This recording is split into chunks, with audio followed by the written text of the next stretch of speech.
Oh, all that terribly hateful stuff on the blog? That was hackers. Hey, thanks for watching. Today I'm going to talk about the latest story that deals with Joy Reid and her blog that she used to run, The Reid Report.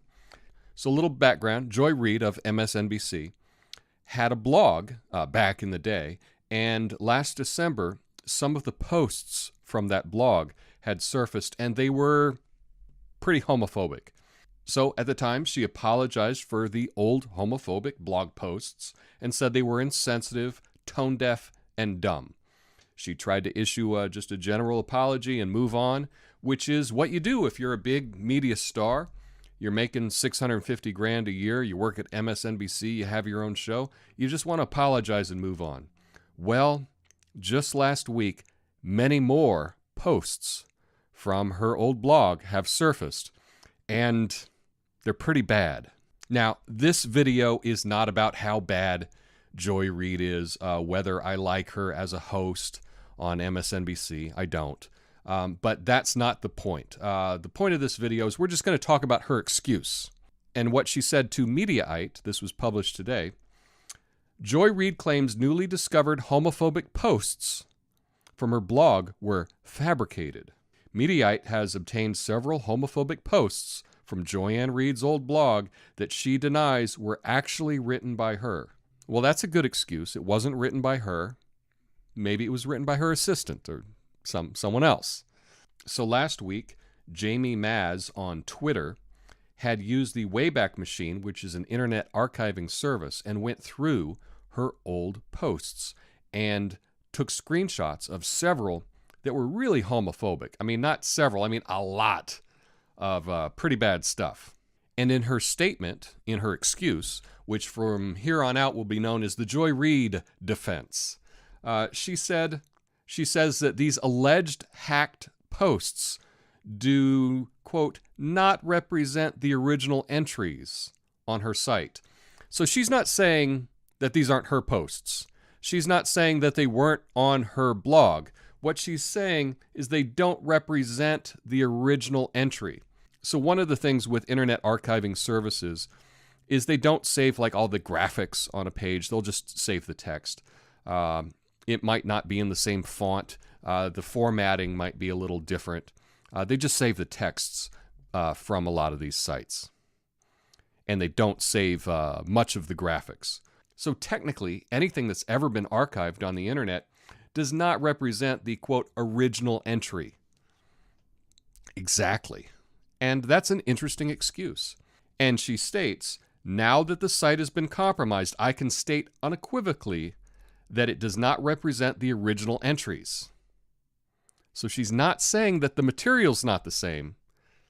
I don't know. It seems very Weasley to me.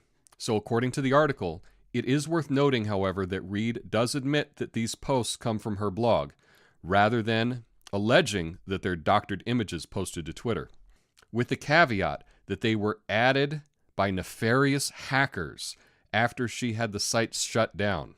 It's unclear when the nefarious hackers would have hacked her site and added the controversial content, since it's been defunct for years, and still is. More importantly, NBC could not or would not specify exactly which posts Reid is claiming were doctored.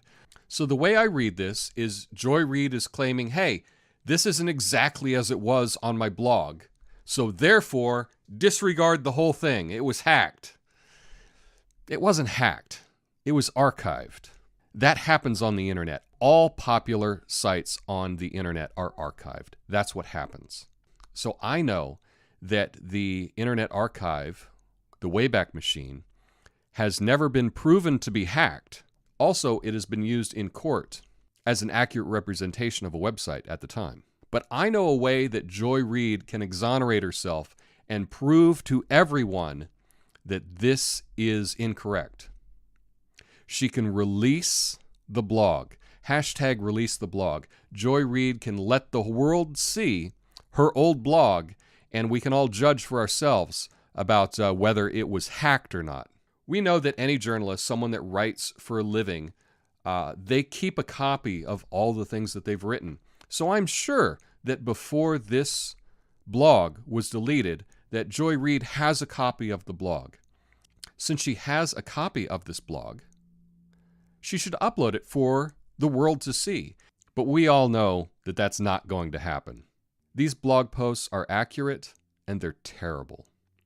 And it will be interesting to see how this plays out. Now, my prediction is Joy Reid will skate. There will not be a big outcry because she is a symbol of the left and the mainstream media.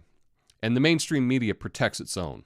This story came out this morning, and there's not a single story in any of the major mainstream media outlets about this. So I believe that she will go unscathed. But I could be wrong. I'm wrong about a lot of things. If you had a terrible blog with lots of homophobic content, just claim you were hacked. End of story. But what do you think? Is this a good excuse? Let me know in the comments. Peace. You can help me reach my goal of 1,000 subscribers by clicking the like button and subscribing. Thanks.